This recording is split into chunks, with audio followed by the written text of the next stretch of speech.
Hello there, dear friends, and welcome once again to the Relaxed Fantasy Review.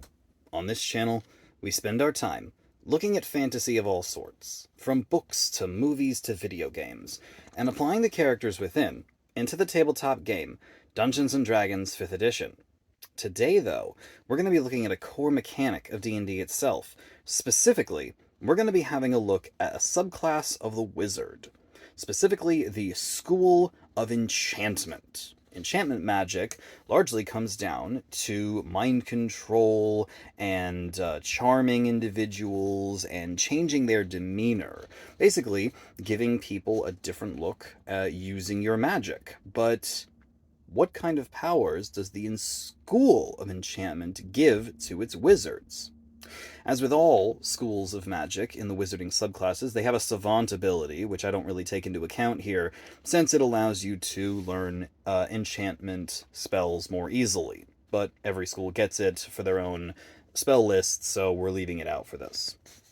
At level 2, they get the Hypnotic Gaze pattern. As an action, you can force a creature next to you to make a wisdom save, and if they fail it, they are then incapacitated and charmed. Basically, putting them into a stupor.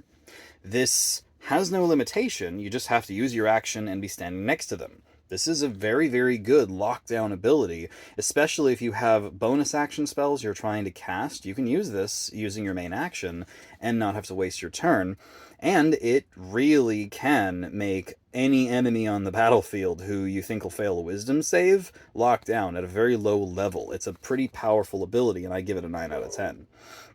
Next, at level 6, they get the Instinctive Charm.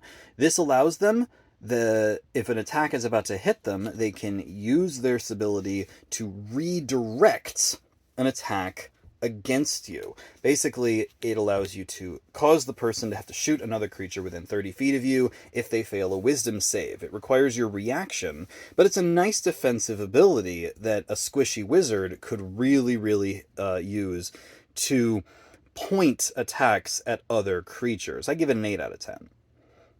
Then at level 10, they get Split Enchantment. This allows them to, whenever they're going to use an enchantment spell on one creature, it allows them to target 2.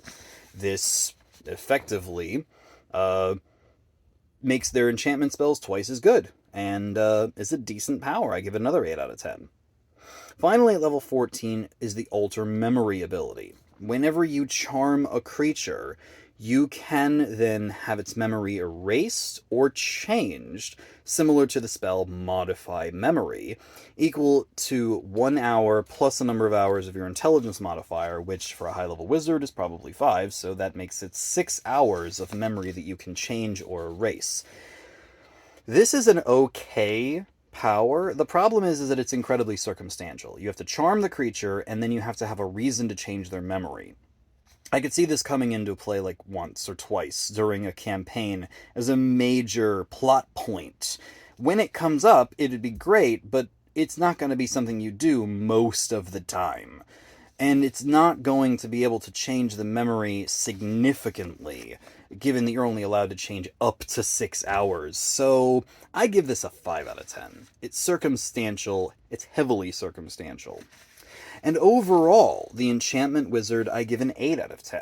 Enchantment magic is actually a really good magic, especially for battlefield control and social scenarios and controlling scenarios that have to do outside of combat.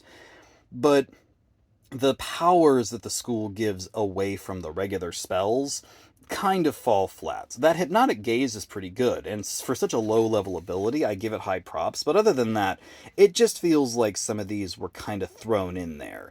I think they could have done a little bit better, but still, 8 out of 10.